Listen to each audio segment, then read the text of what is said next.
एक private jet, रात का सन्नाटा और दुनिया के सबसे प्रभावशाली लोगों से जुड़ी एक सूची। सवाल ये है, उन दस्तावेजों में आखिर ऐसा क्या था जिसने सालों बाद भी सत्ता के गलियारों में बेचैनी बनाए रखी? ये कहानी है एक ऐसे व्यक्ति की जिसने खुद को एक सफल वित्तीय सलाहकार बताया, लेकिन जिसके जीवन के पीछे छिपे आरोपों ने वैश्विक स्तर पर हलचल पैदा कर दी। उसका नाम था जेफरी एप्स्टीन। 1990 के दशक में न्यूयॉर्क के हाई प्रोफाइल सामाजिक आयोजनों में वह अक्सर दिखाई देता था। प्रभावशाली, रहस्यमय और अत्यंत संपन्न। वह करोड़ों डॉलर के निवेश प्रबंधन का दावा करता था। हालांकि उसके व्यवसाय की प्रकृति को लेकर लंबे समय तक स्पष्ट जानकारी सामने नहीं आई। उसके संपर्कों में उद्योगपति, वैज्ञानिक, राजनेता और सार्वजनिक जीवन से जुड़े कई नाम शामिल थे। उसके पास एक निजी विमान था जिसका उल्लेख बाद में मीडिया रिपोर्टों में व्यापक रूप से हुआ। 2005 में फ्लोरिडा में एक परिवार द्वारा दर्ज की गई शिकायत ने इस कहानी को नया मोड़ दिया। आरोप था कि नाबालिग लड़कियों को अनुचित परिस्थितियों में बुलाया गया और उनका शोषण किया। इसके बाद कई और पीड़ित सामने आए। 2006 में गंभीर आपराधिक आरोप लगाए गए, लेकिन 2008 में एक विवादास्पद प्ली डील हुई जिसके तहत उसे सीमित अवधि की सजा मिली। इस समझौते की प्रकृति को बाद में अमेरिकी न्याय विभाग ने असामान्य बताया। पीड़ितों को उस समय पूरी जानकारी नहीं दी गई थी। यह तथ्य बाद में सार्वजनिक बहस का विषय बना। साल बीतते गए, लेकिन 2019 में न्यूयॉर्क में संघीय अधिकारियों ने जेफरी एप्स्टीन को फिर से गिरफ्तार किया। इस बार आरोप मानव तस्करी और नाबालिगों के दुरुपयोग से जुड़े थे। जांच एजेंसियों ने उसके निवास स्थान से कई दस्तावेज, इलेक्ट्रॉनिक सामग्री और वित्तीय रिकॉर्ड जब्त किए। मीडिया ने इन्हें एप्स्टीन फाइल्स कहना शुरू किया। इन दस्तावेजों में संपर्क सूची, उड़ानों के रिकॉर्ड और अन्य संदर्भ शामिल थे। यह स्पष्ट करना आवश्यक है, किसी का नाम किसी सूची या उड़ान रिकॉर्ड में होना अपने आप में अपराध का प्रमाण नहीं है। 10 अगस्त 2019 को वह न्यूयॉर्क की एक संघीय जेल में मृत पाया गया। आधिकारिक जांच के अनुसार मृत्यु आत्महत्या थी। फेडरल ब्यूरो ऑफ इन्वेस्टिगेशन ने बाद की जांच में हत्या का कोई प्रमाण नहीं पाया। फिर भी जेल प्रशासन की लापरवाही पर गंभीर सवाल उठे। उसकी सहयोगी गिस्लेन मैक्सवेल को 2020 में गिरफ्तार किया गया। 2021 में अदालत ने उसे दोषी ठहराया और 2022 में 20 वर्ष की सजा सुनाई गई। सुनवाई के दौरान कई पीड़ितों ने अदालत में बयान दिए। उन्होंने बताया कि किस तरह उन्हें झूठे वादों और प्रभाव के जाल में फंसाया गया। 2023 और 2024 में कुछ न्यायालयीय दस्तावेज सार्वजनिक किए गए। मीडिया में इन्हें क्लाइंट लिस्ट कहा गया, लेकिन आधिकारिक रूप से किसी एकल प्रमाणित सूची की पुष्टि नहीं की गई। दस्तावेजों में आरोप और बयान थे, परंतु हर नाम दोष सिद्ध नहीं करता। इसी बीच सार्वजनिक बहस तेज हुई, कुछ तथ्यात्मक, कुछ अनुमान आधारित। लेकिन एक बात स्पष्ट थी, पीड़ित न्याय चाहते थे।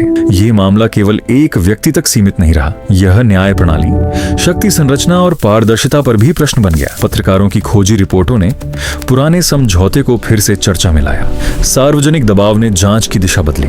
आज भी कुछ दस्तावेज सील हैं, कुछ प्रश्न अनुत्तरित हैं, लेकिन अदालतों द्वारा सिद्ध तथ्य यह है, अवैध गतिविधियां हुई और दोषियों को दंड मिला।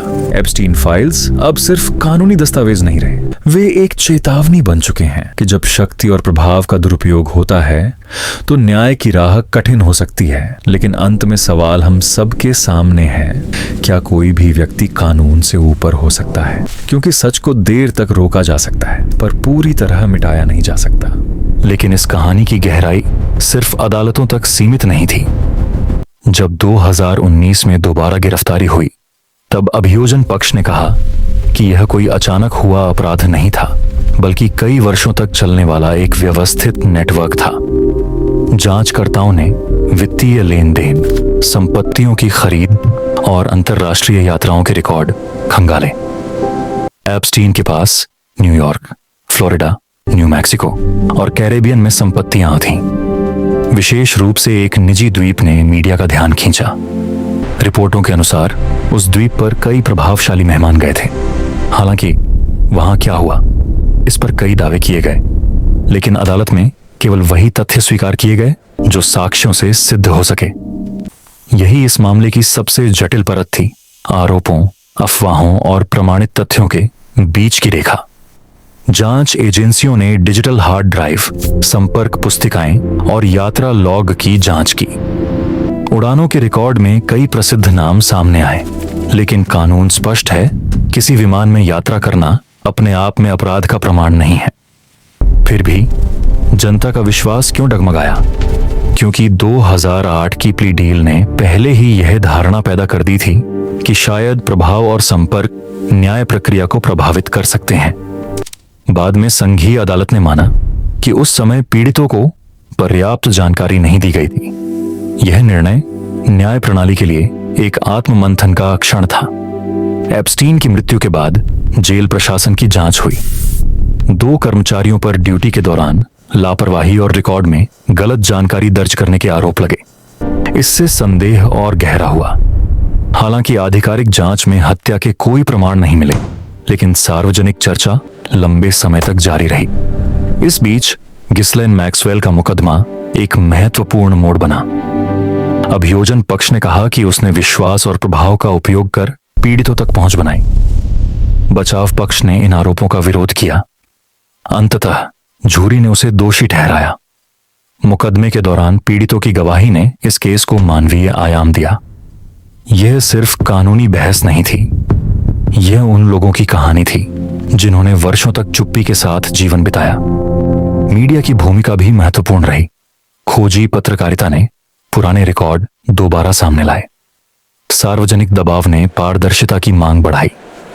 अदालतों ने धीरे धीरे कुछ दस्तावेज सार्वजनिक किए, लेकिन हर दस्तावेज ने नए सवाल भी खड़े किए। क्या यह नेटवर्क केवल 2 व्यक्तियों तक सीमित था? क्या सभी जिम्मेदार लोगों की पूरी जांच हुई, या कुछ बातें हमेशा के लिए रहस्य बन जाएंगी? इन सवालों के स्पष्ट उत्तर अभी भी उपलब्ध नहीं है, लेकिन एक बात निश्चित है, यह मामला शक्ति, धन और जवाबदेही के बीच संतुलन की परीक्षा बन गया। लोकतांत्रिक व्यवस्था में यह जरूरी है कि संस्थाएं पारदर्शी हों और हर व्यक्ति कानून के अधीन हो। एप्स्टीन फाइल्स हमें यह भी याद दिलाते हैं कि न्याय कभी कभी धीमा होता है, लेकिन जब पीड़ित सामने आते हैं, जब पत्रकार सवाल पूछते हैं और जब अदालतें सुनवाई करती हैं, तब सच की परतें खुलती हैं। आज यह मामला इतिहास का हिस्सा बन चुका है, फिर भी इसकी गूंज अब भी सुनाई देती है, क्योंकि यह केवल एक व्यक्ति की कहानी नहीं थी। यह उस व्यवस्था की कहानी थी जहां विश्वास टूट सकता है, लेकिन जवाबदेही की मांग भी उतनी ही मजबूत हो सकती है। और शायद यही इस पूरे प्रकरण का सबसे बड़ा संदेश है। शक्ति अस्थायी है, प्रभाव क्षणिक है, लेकिन दस्तावेज, गवाहियां और सच की खोज वे समय से भी अधिक स्थायी होते हैं।